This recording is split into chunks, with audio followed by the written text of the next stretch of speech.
భారతదేశం ప్రపంచంలోనే అత్యధిక జీడిపితో అంటే 7% కంటే ఎక్కువ వృద్ధితోటి ప్రతి సంవత్సరం కూడా అభివృద్ధి చెందుతున్నటువంటి పరిస్థితి.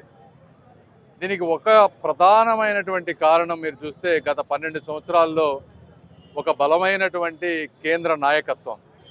ఆ నాయకత్వం కూడా దేశాన్నంతటినీ కూడా సంఘటితం చేసేటువంటి నాయకత్వం. ప్రజల్లో ఒక రకమైనటువంటి దేశభక్తిని కలిగించేటువంటి ఒక నాయకత్వం, ఉత్తేజాన్ని కలిగించేటువంటి ఒక నాయకత్వం. ఇవన్నీ ఉండబట్టే ఈరోజు దేశం ఇంత ముందుకు వెళ్తూ ఉంది. అయితే ఆ రోజు స్వాతంత్ర సమరంలో తమ భావితరాలు బాగుపడాలి అని చెప్పి ఎవరైతే పోరాటం చేశారో వారి పోరాటానికి విలువ ఉండే విధంగా, గుర్తుంచుకునే విధంగా భావితరాలకి, చిన్నపిల్లలకి కూడా దేశభక్తిని కలిగించడమే ఇందులో ఉన్నటువంటి ముఖ్యమైన ఉద్దేశం.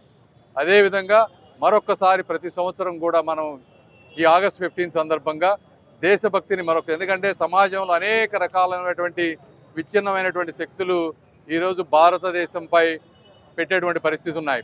అలాంటి విచ్ఛిన్నటువంటి శక్తులన్నిటినీ కూడా దూరంగా పెట్టి మరొక్కసారి అందరినీ సంఘటితం చేసి దేశభక్తిని రగిలించి దేశాన్ని ఇంకా ముందుకు తీసుకువెళ్ళి భారతదేశం 200 సంవత్సరాల క్రితం ప్రపంచంలో ఏ విధంగా 25% జీడిపిని కంట్రిబ్యూట్ చేసి నంబర్ 1గా ఉందో మళ్ళీ అదేవిధంగా భారతదేశాన్ని తీసుకువెళ్ళేటువంటి సంకల్పమే ఈరోజు కేంద్ర ప్రభుత్వం కానీ, రాష్ట్ర ప్రభుత్వం కానీ, ఇక్కడ ఉన్నటువంటి నారా చంద్రబాబు నాయుడు గారు కానీ, కూటమి నాయకులు, కార్యకర్తలు అందరూ కూడా చేస్తున్నటువంటి మహాసంకల్పానికి వచ్చినటువంటి ప్రతి కార్యకర్తకు, నాయకులకు, ప్రజలకు అందరికీ కూడా మనస్ఫూర్తిగా ధన్యవాదాలు తెలుపుకుంటా ఉన్నాను. Thank you.